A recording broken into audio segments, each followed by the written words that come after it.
Hai Sobat L, Anda di Elenio. Salah satu alasan yang sering kita dengar terkait persoalan Papua adalah tentang ras Melanesia. Pernahkah kamu mendengar nama Melanesia?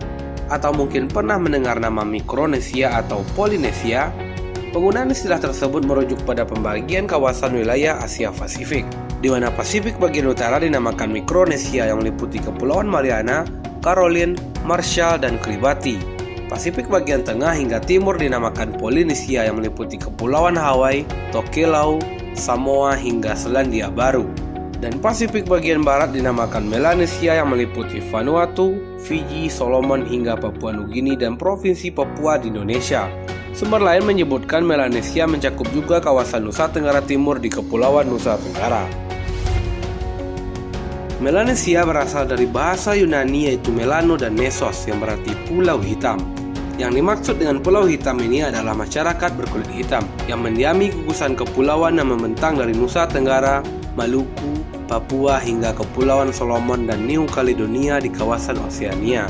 Orang-orang yang mendiami kawasan ini disebut ras Melanesoid. Melanesoid juga berasal dari bahasa Yunani, yaitu Melano berarti hitam dan soid yang berarti penampilan. Penamaan yang berasal dari bahasa Yunani tersebut disebabkan istilah Melanesia dan Melanesoid muncul di abad ke-19, di mana para penjelajah dunia di Eropa yang pernah singgah di gugusan kepulauan ini bertemu dengan orang-orang kulit hitam yang mendiami kawasan tersebut. Ras Melanesoid merupakan bagian atau subras dari ras Negroid, yaitu ras orang-orang berkulit hitam yang sekarang banyak mendiami wilayah Afrika. Orang-orang dari ras ini memiliki ciri kulit yang cenderung gelap atau hitam, memiliki rambut yang berwarna hitam dan keriting, memiliki bibir yang tebal, postur tubuh mereka tegap lurus, hidung mereka bentuknya lebar dan rata, tinggi mereka memiliki rata-rata 160-170 cm. Berdasarkan catatan sejarah, ras Melanesoid telah menghuni kawasan Melanesia sejak ribuan tahun lalu. Mereka disebutkan telah mendatangi Papua sejak 70.000 tahun sebelum Masehi, yaitu di zaman glasial akhir. Ras Melanesoid diyakini berasal dari Asia yang berimigrasi ke Oseania, tepatnya ke Papua dan Papua Nugini, serta sebagian Australia yang waktu itu masih menyatu. Ras Melanesoid adalah ras yang pertama kali datang ke Nusantara. Pada masa itu berbagai kepulauan masih menyatu termasuk wilayah Papua dan Australia. Ketika zaman es mulai berakhir sekitar 5.000 tahun sebelum Masehi, permukaan laut mulai naik, masyarakat ini mulai dipisahkan oleh pulau-pulau. Di catatan lain disebutkan bahwa pada zaman dahulu ada aktivitas vulkanik dan gempa yang ekstrim sehingga memisahkan kawasan Asia Pasifik menjadi 3 bagian tersebut, yaitu Polinesia, Mikronesia, dan Melanesia. Aktivitas vulkanik dan gempa tersebutlah yang diyakini memisahkan Melanesia ke dalam gugusan kepulauan seperti sekarang.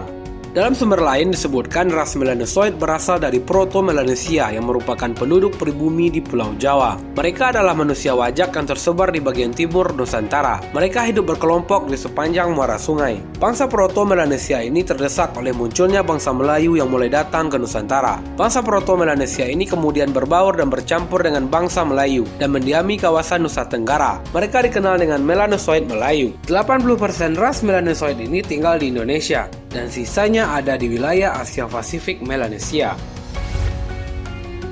Secara potensi, kawasan Melanesia memiliki kekayaan yang luar biasa. Potensi dari pariwisata, Melanesia punya Nusa Tenggara Timur, dengan sajian Pulau Komodo, savana, hingga hamparan pantai indah. Di Papua ada Raja Ampat, Danau Sentani, hingga Teluk Cendrawasih. Di Fiji ada pemandangan alam yang memanjakan mata seperti Drafuni Island, desa adat Fiji, hingga Mamanuca Island. Di Papua Nugini ada Kitafa Island dan Bumana War Cemetery. Di Vanuatu ada situs kuno Chief Roy Mata Domain, Pulau Maiwo, dan Pulau Pentecost.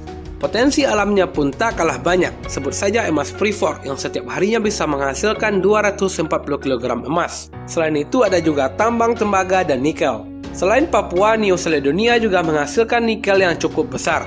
Di Papua Nugini juga ada potensi emas, mangan, hingga minyak bumi yang belum dieksplor dengan baik.